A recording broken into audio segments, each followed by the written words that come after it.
Shalom dan selamat pagi kepada saudara-saudari yang dikasihi di dalam Tuhan. Pada hari ini saya akan menyampaikan sebuah renungan yang bertajuk Memohon Belas Kasihan Tuhan.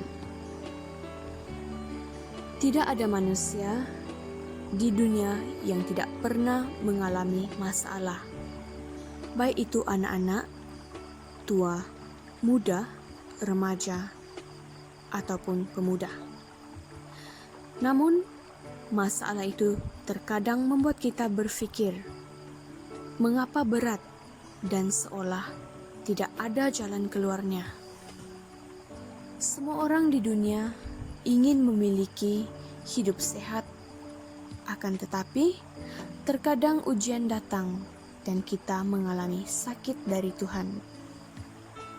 Dalam perjanjian lama, kita menemui seorang hamba Tuhan yang sangat takut akan Tuhan, tetapi tidak terlepas dari pergumulan, yaitu Raja Hizkia.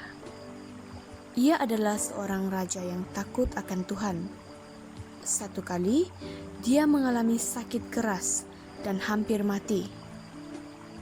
Tentu, Hizkia sebagai raja sangat berduka, apalagi ada nubuat dari Nabi Yesaya bahwa sebentar lagi dia akan mati.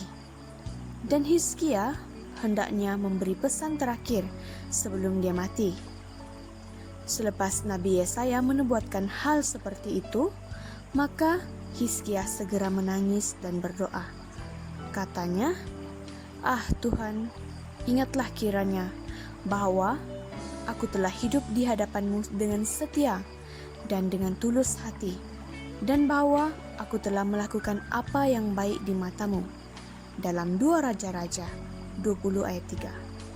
Saat itu Raja Hizkia menangis dengan sangat. Tuhan adalah Allah yang tidak pernah tidur.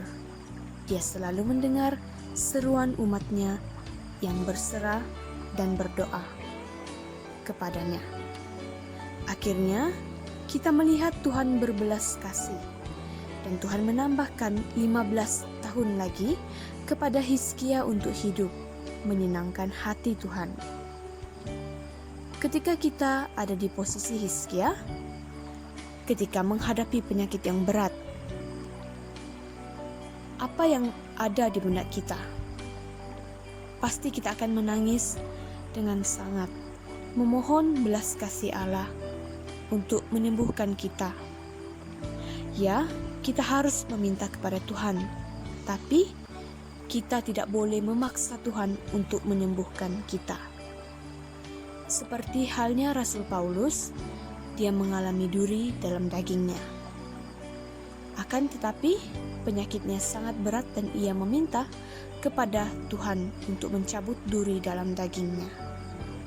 Lalu, Tuhan berkata, "Cukuplah kasih karunia-Ku bagimu, sebab justru dalam kelemahanlah kuasa-Ku menjadi sempurna." Dalam 2 Korintus 12 ayat 9. Tuhan tidak mencabut duri dalam daging Paulus, tetapi justru dalam kelemahan Paulus kuasa Tuhan dinyatakan. Ketika kita ada di posisi Hizkia, ada sakit atau pergumulan berat, berteriaklah kepada Tuhan. Ceritakan masalah kita pada Tuhan, karena hanya Dialah sumber pertolongan sejati kita. Baiklah, kiranya renungan ini akan dapat menjadi berkat kepada kita semua. Terima kasih, semoga Tuhan memberkati.